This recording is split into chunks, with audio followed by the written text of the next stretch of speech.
गेल्या 11 वर्षापासून आम्ही खासदार सांस्कृतिक महोत्सव करतो आणि त्यामागे मुख्य उद्देश हा आहे की समाजाचं प्रबोधन झालं पाहिजे, शिक्षण झालं पाहिजे आणि समाजावर संस्कार झाला पाहिजे. अनेक कार्यक्रम झाली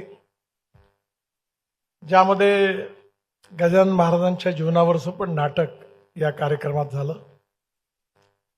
अनेक ऐतिहासिक कार्यक्रम झाले आणि गेल्या 3-4 वर्षापासून आम्ही या सांस्कृतिक महोत्सवाच्या निमित्ताने भक्ती महोत्सवाची पण सुरुवात केली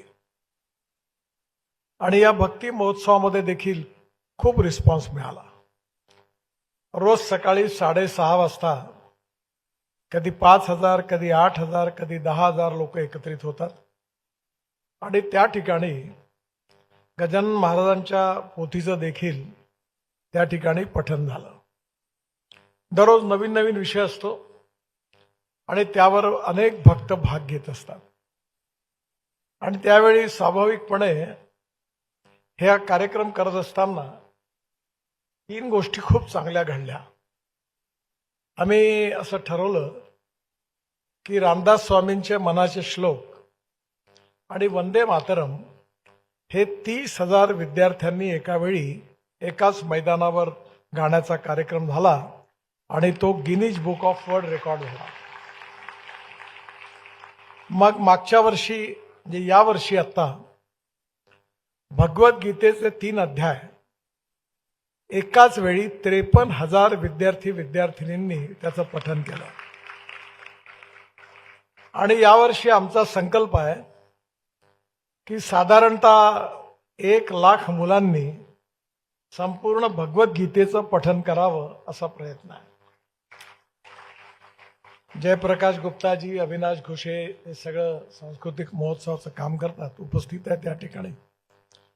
तसंच ज्येष्ठ नागरिक संघ देखील दत्ता मेघे साहेब आणि मी मिळून आम्ही सुरू केलं. त्याच्याही खूप ऍक्टिव्हिटीज होतात.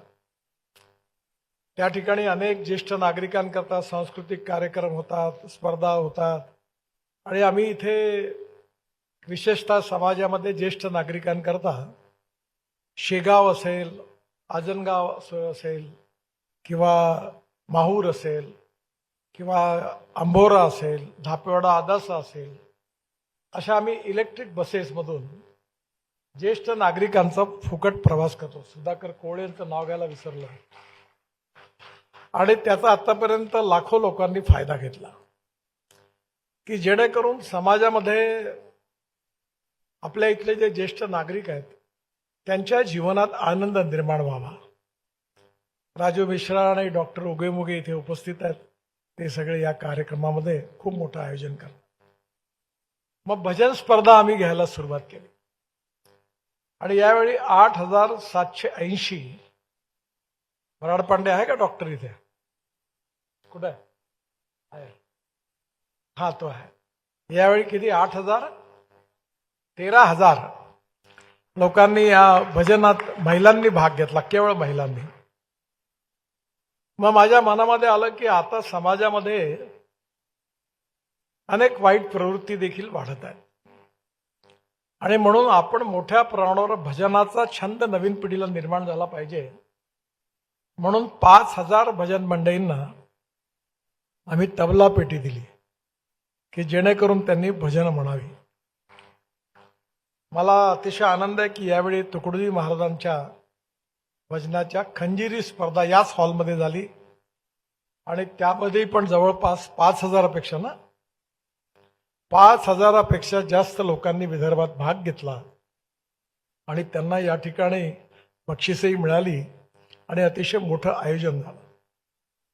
आपली जी पंढरपूरची यात्रा आहे, ही वारी जी आहे त्याच्यावर एकाच वेळी 3,000 कलाकारांनी स्टेजवर संपूर्ण वारीचं दृश्य या ठिकाणी सांस्कृतिक महोत्सवात निर्माण झालं.